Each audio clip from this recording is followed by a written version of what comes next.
La amenorrea. La amenorrea se refiere a la ausencia de la menstruación en mujeres de edad fértil y su prevalencia es del 3 al 4%.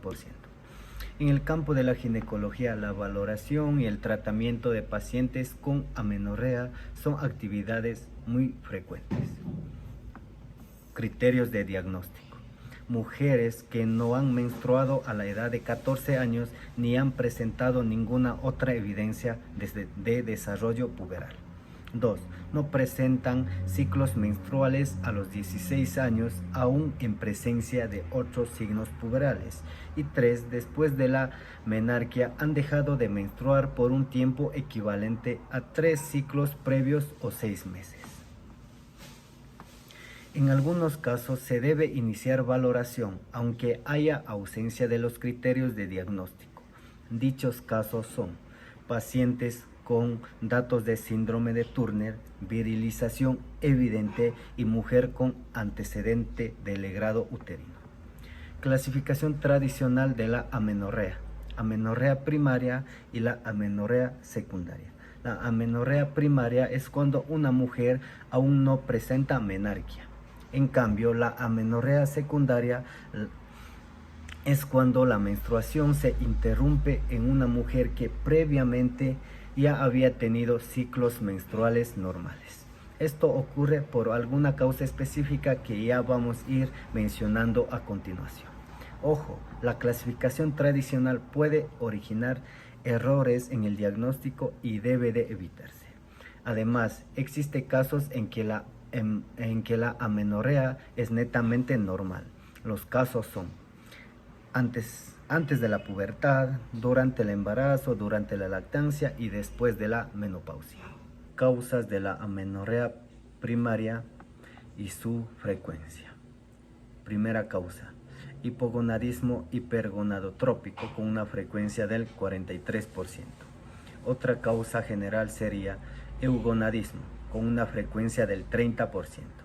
En esta están agenesia de los conductos de Müller, tabique vaginal, himen imperforado, síndrome de insensibilidad a los andrógenos, hiperplasia suprarrenal congénita, síndrome de ovario poliquístico, síndrome de Cushing o enfermedad de la tiroides. Otra causa general, FSH reducida sin desarrollo mamario en un porcentaje del 27%. Dentro de estas están retraso en el crecimiento general, deficiencia de la hormona liberadora de gonadotropinas, otras enfermedades del sistema nervioso central, enfermedades hipofisarias, trastornos de la alimentación, estrés y ejercicio excesivo. Causas de amenorrea secundaria y su frecuencia. Etiología: concentración de FSH reducida o normal en un porcentaje de 67,5%. Causas diversas como trastornos de alimentación y estrés, ejercicio excesivo, trastorno hipotalámico inespecífico, anovulación crónica en casos de síndrome de ovario poliquístico, hipotiroidismo, síndrome de Cushing, tumor hipofisario, síndrome de la silla turca vacía, síndrome de Sheehan. Otra causa general sería concentración de FSH elevado, insuficiencia gonadal, cariotipo anormal, en este caso está con una frecuencia de 10.5. Con una frecuencia de 13% sería concentración de prolactina elevada y otra frecuencia del 7% sería la etiología anatómica. En este caso entra el síndrome de Hasherman y en un porcentaje pequeño del 2% el hiperandrogenismo. En este caso entra el tumor ovárico, el no diagnosticada y la hiperplasia suprarrenal congénita. También existe una clasificación fisiológica que se divide en dos grandes grupos, anatómica y hormonal. A su vez, la clasificación anatómica se divide en hereditaria y adquirida. Dentro de la clasificación hereditaria tenemos la agenesia de los conductos de Müller, que son precursores del útero, y las trompas de falopio. Dentro de esta clasificación también tenemos el tabique vaginal, es decir, la presencia de un tejido que divide la vagina impidiendo la salida del flujo menstrual. También tenemos himen imperforado, es decir, que el himen no tiene abertura e impide la salida del flujo menstrual. Y por último, la fusión de los labios, es decir, que tanto labios mayores como menores van a estar fusionados bloqueando la salida del flujo menstrual.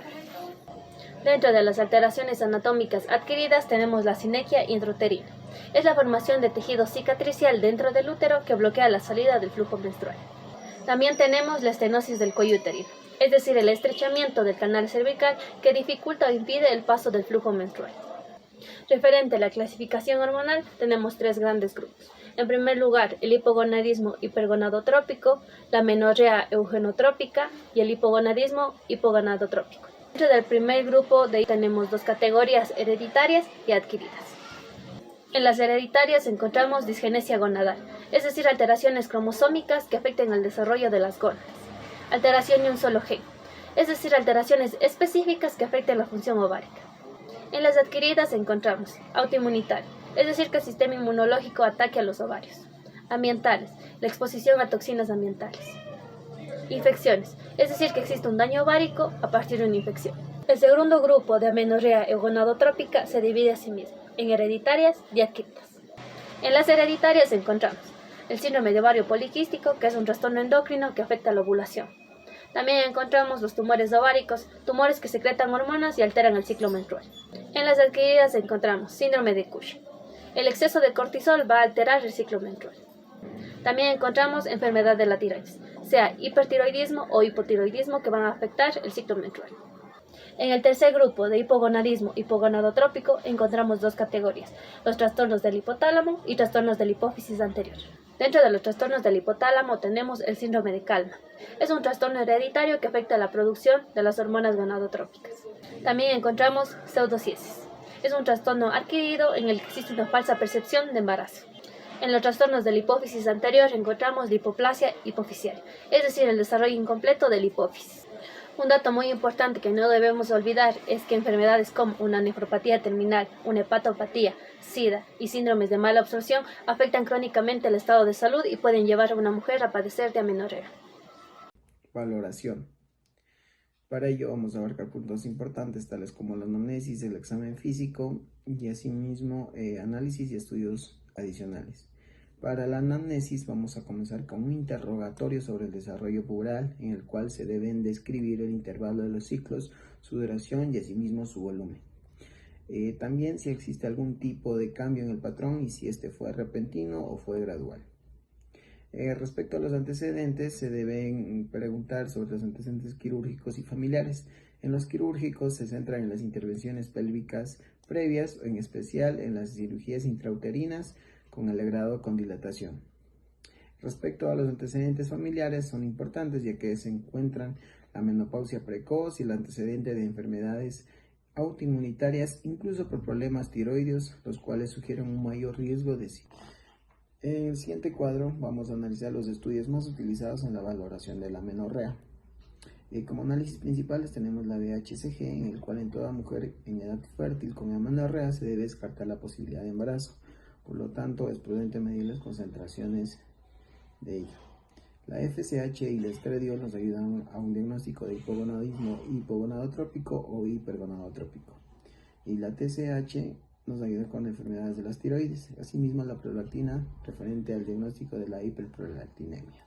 Respecto a los análisis secundarios sobre la testosterona, vamos a ayudar a verificar si existe un síndrome de ovario poliquístico y descubrir cualquier tumor ovárico. Asimismo, para esta prueba nos ayudaría la prueba de tolerancia a la glucosa de 2 horas y los lípidos de ayuno. Las pruebas autoinmunitarias debido para verificar si existe insuficiencia ovárica prematura, si asimismo hay cariotipos, si existe insuficiencia ovárica prematura en menores de 35 años. La exploración física. Es útil el aspecto general, ya que un índice de masa corporal reducido, combinado con pérdida de esmalte por vómito recurrente, es muy sugestivo de un trastorno de alimentación. También se buscan signos de síndrome de Turner, incluyendo la talla baja y otras características como cuello alado o tórax en escudo. Los defectos de los campos visuales, en especial de la hemianepsia bitemporal, sugieren la presencia de un tumor en la hipófisis o el sistema nervioso central. La exploración de los genitales comienza observando por el vello púbico. Un patrón de pelo escaso o ausente puede deberse a la ausencia de adrenarquia ¿Cuál síndrome y sensibilidad a los andrógenos? Tratamiento. Depende de la etiología y los deseos o metas del paciente, como por ejemplo el deseo de tratar el hirsutismo o de lograr el embarazo. Para las alteraciones anatómicas se requerirán de corrección quirúrgica. Respecto al hipotiroidismo, se debe tratarse con tratamiento de sustitución tiroideo, el cual se requiere una dosis de levotiroxina de 1.6 microgramos a kilogramos al día. Para la mayoría, la dosis razonable de inicio es de 50 a 100 microgramos de levotiroxina cada 24 horas por vía oral.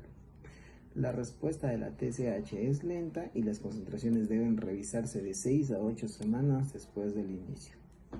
Tratamiento con sustituciones quirúrgicas. El tratamiento se debe insistir en todo paciente con hipogonadismo para evitar la osteoporosis. Al igual que en las mujeres posmenopáusicas, la pérdida de hueso se acelera durante los primeros años después de la ausencia de estrógenos. Tratamiento del síndrome de ovario poliquístico. El tratamiento de estas personas comprende progesterona cíclica o algún tipo de tratamiento combinado. A los pacientes con resistencia a la insulina se les administran fármacos que aumenten la sensibilidad a la insulina, como la metformina. Esterilidad y enseñanza. Para la esterilidad, en la mayoría de las mujeres, el tratamiento adecuado de la hiperprolactinemia y de la enfermedad tiroidea resulta en ovulación y fertilidades normales. Y la enseñanza: es muy importante que los pacientes reciban información sobre su diagnóstico, las consecuencias a largo plazo y las opciones terapéuticas. Muchas mujeres creen que es peligroso carecer de periodos menstruales, por lo cual se les debe explicar que esta situación no es preocupante.